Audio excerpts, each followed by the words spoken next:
যারা সুদ ঘুষ এসব নিয়ে চলতো, যারা জুয়া খেলতো, যারা মদ নিয়ে চলতো, এই একটা কলুষিত সমাজকে পরিবর্তন করে দিয়ে একটা পৃথিবীর ইতিহাসে অনুসরণীয় একটা সমাজ রাষ্ট্র প্রতিষ্ঠা করেছেন, সে মদিনা রাষ্ট্র। কে করেছিলেন? রাসূল সাল্লাল্লাহু আলাইহি ওয়াসাল্লাম। আর সেই রাষ্ট্র আজ পর্যন্ত অনুসরণীয় অনুকরণীয় হয়ে আছে শুধুমাত্র কোরআনের সাথে সম্পর্ক থাকার কারণে। আমরা সবাই কোরআনের সাথে সম্পর্ক রাখবো কিনা? ইনশাআল্লাহ। ইনশাআল্লাহ। কোরআনের সাথে সম্পর্ক রাখলে প্রত্যেকের মর্যাদা বাড়বে।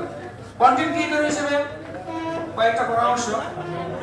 অনেকেই আমাকে ব্যক্তিগতভাবে নক দেন, এই কিভাবে ভিডিও ভাইরাল করা যায়, কিভাবে ফলোয়ার আনা যায়।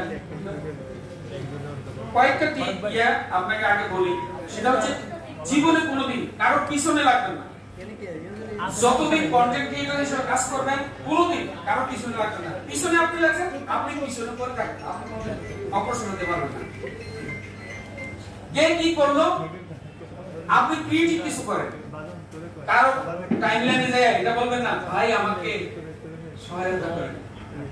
এটা বলার মানে হচ্ছে আপনি কন্টেন্ট ক্রিয়েটর হিসেবে অযোগ্য।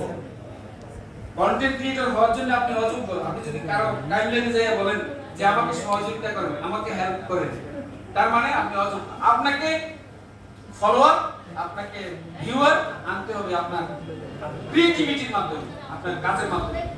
কথা মনে হয় অনেক বেশি বলে ফেলছি, সবাইকে অসংখ্য ধন্যবাদ। এখন আমাদের সামনে গুরুত্বপূর্ণ আলোচনা রাখবেন আমাদের সংগঠনের সম্মানিত সভাপতি, প্রেসিডেন্ট, সারা বাংলাদেশে পরিচিত ইউটিউবার, আমাদের সকলের শ্রদ্ধাভাজন জনাব টিপু চৌধুরী।